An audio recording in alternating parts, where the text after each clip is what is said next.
So far, over 30 of us have been willing to put our freedom and public records on the line to bring attention to this extreme radical agenda. The following statement represents who we are and why we have chosen to take this stand.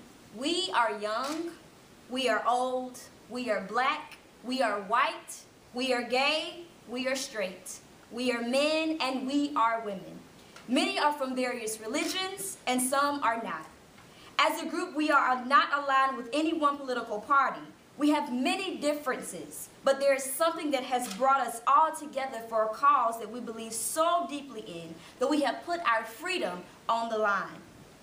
We believe that our state has been hijacked by an extreme radical agenda that we simply cannot afford. Year after year, we see a budget and tax code that benefits a few at a cost to everyone else. We see the standard of living going down for the overwhelming majority, only benefiting those who have the most. We see the majority of our state's politicians acting in the interest of big business to the detriment of everyday Georgians. So we have come together to build a moral movement in our state, to remind our elected officials who they are accountable to. We believe our state budget is a moral document, and there's enough to go around of moral priority, and there's not a crisis of economic resources. We have risked our freedom because we believe that everyday Georgians are worth fighting for. We believe our standard of living should be on the rise, not decline, and there's enough to go around. We believe that a Georgia that prioritizes education, healthcare, women's rights, LGBTQ rights, good jobs with fair wages, fair housing priorities, and environmental justice is possible and worth fighting for. Last Monday, 23 my comrades and myself got arrested. For me, I had never been arrested before. Yet I knew that this sacrifice, me giving up my freedom, was a step that I needed to take to ensure that we had a future. This, for us, millennials, those that are born after 1980 to 2000, is our primary loss of life. We are the ones that are affected most by this legislation. We are the ones who never get to stand our ground. I'd like to address Senator Stone because he referred to our actions as a circus, which I thought was quite comical considering the things that I've noticed under the Gold Dome.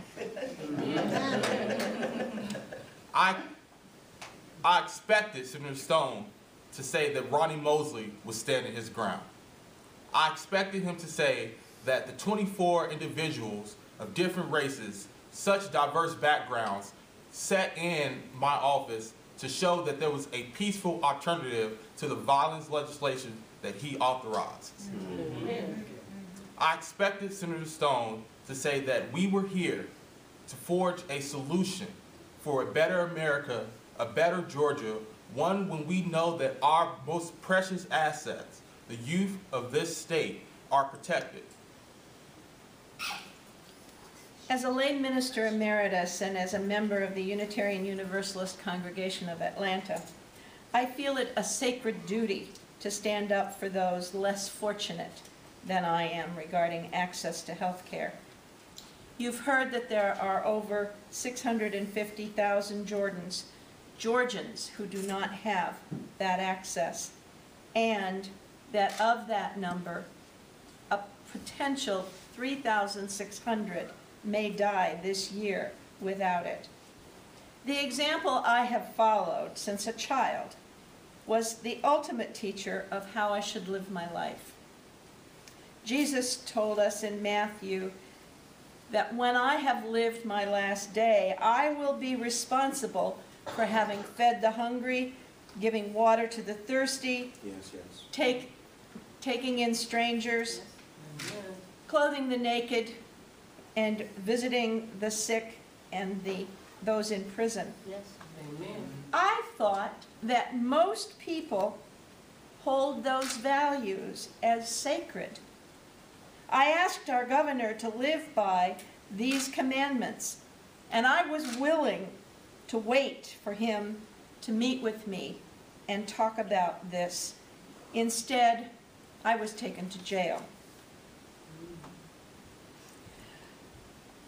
I think that we have a spiritual need in Georgia to follow this sacred path. I've heard that the governor and the legislators are concerned about money. And I remembered the Good Samaritan story, who not only cared for the beaten man, but paid for his care, offered to pay more when he returned, and that is what I expect of my state government. That's the path to a moral Georgia, and we should follow. The feds will pay 90% of what we would get in the expanded Medicare, and we would get approximately 70,000 jobs, which would be a boost to our entire economy and give us more tax money to be able to afford the expanded Medicaid.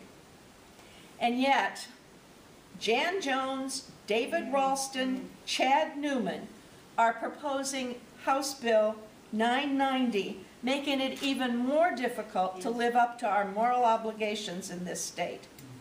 I pray for hearts to soften and Georgia will meet its sacred obligation. May it be so. Amen. Amen.